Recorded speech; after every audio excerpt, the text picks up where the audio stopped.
Ngayong taon, ipinagmamalaking ihandog ng ABS-CBN ang magiging mukha ng bawat kababaihan, si Anissa Panaligan. Larawan ng isang ulirang anak, masipag at mapagmahal sa pamilya. Huwag sanang pababayaan ng katas ng dugo pawis ko, ha? Ayaw daw pumayag na mag-aasin na ibenta. Ayusin mo yan, wala na naman ako ng tiwala sa'yo. Hindi kami magbebenta.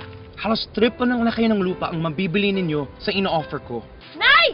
Sunod-sunod man ang dagok sa kanyang buhay, Pwede pabayaan yung mga yan! mananatili ang kanyang katatagan.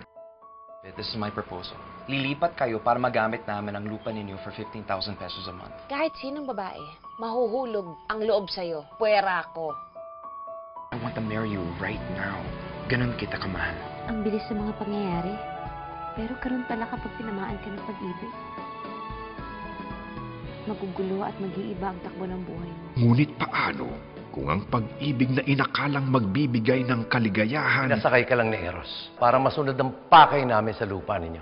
Eh kahit sa basahan namin, hindi mo kayang makipagpaligsahan.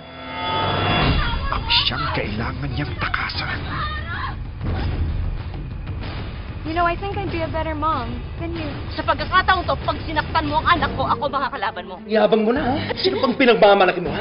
Aalis kami ng anak ko. Kahit patayin mo ako, Eros, hindi ako babalik sa'yo. Anong bang patong-patong na kasong pwede namin i-file sa'yo na kung pasaktan ng asawa mo? Ay, yun talagang nangyayari sa mag-asawa, di ba? Babae lang makakaya mo.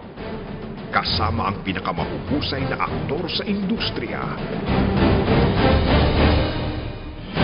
Umanda sa pagbabalik ng nag-iisang reyna ng prime time. Paano kung buhay mo at buhay ng anak mo pinaglalaban mo? Hindi mo ba gagawin ng lahat para mabuhay?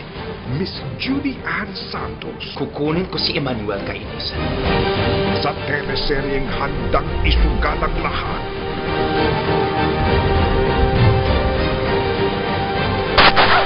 Arisa! Magsama-sama na tayo sa impyerno. Huwag ka lang mawawala. Soon on Primetime Bida.